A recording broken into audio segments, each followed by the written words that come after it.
sure to share, like, subscribe, and comment down below. Lou Dobbs goes off.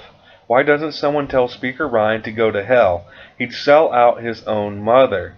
Lou Dobbs blasted Republican Speaker Paul Ryan Tuesday night during his discussion of the GOP's bloated $1.3 trillion omnibus bill. Now, Speaker Paul Ryan is set to pass the second largest spending bill in U.S. history next to Barack Obama's $1 trillion failed stimulus. Now, the bill funds all of the Democrat priorities, but will unlikely fund the Trump border wall. The spending bill will also funnel billions of dollars to Obamacare markets.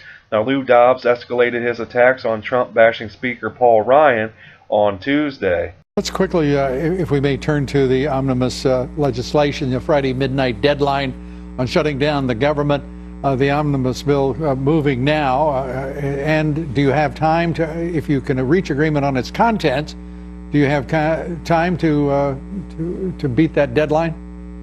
Well, Lou, I mean, I think something probably will pass before that deadline, but I don't know that it's going to be a very good product. And how can we keep finding ourselves in these situations where you have a massive bill put together behind closed doors? I can tell you, guys like me who are just rank and file members, we don't have any concept of what's in this thing. It's all being done behind closed doors, and so it'll be unveiled maybe tonight. We're going to have to go through, read it. We're going to have to calculate how much money's being spent. It's just not the way to do business. Why doesn't somebody tell Speaker Ryan to go to hell?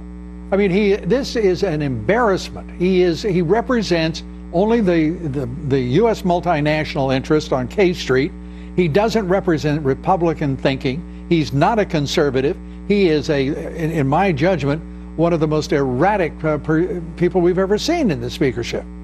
Well, here's the problem with these omnibus bills. And, you know, once these things start getting off the ground, it really does empower K Street because they want to, they view it as a Christmas tree. They want to put whatever they can, stuff it in there, knowing that the train's leaving the station. So if they can hitch their wagons to this thing, well, then they're going to be able to do it. That's why you need to actually do budgets, do individual appropriations bills. You know, and I think that the House, we've actually done that last year. We passed the appropriations bills.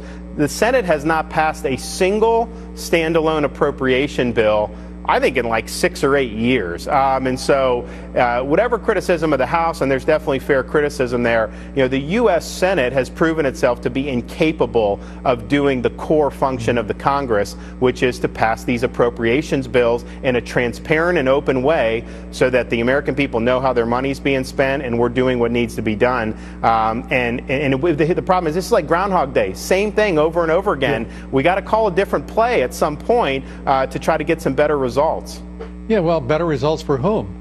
You know, Ryan is serving his masters. For the taxpayer. For the taxpayer. And here's the thing. No. Ryan's masters are not the taxpayers. They just pay the bills. Let's be clear. It is the Business Roundtable. It is the Chamber of Commerce. It is K Street. He sold out a long time ago. He sold out the conference. He sold out the Republican Party. He sold out this president.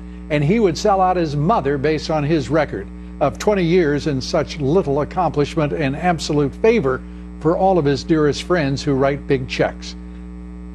Well, so here's what I would say, Lou, about the Senate, though, is that, you know, they say, oh, we need 60 votes. Well, actually, no, you need 50 votes. It's only 60 if they mount a filibuster. Make Schumer get up there and filibuster. He's going to be able to say, I'm shutting down the government. I'm not even allowing a vote on a military spending bill or something, or funding our VA.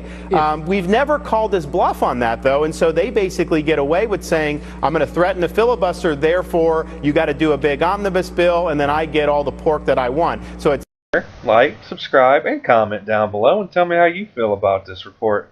But other than that, I hope you guys have a great day. Let's make America great again. Peace.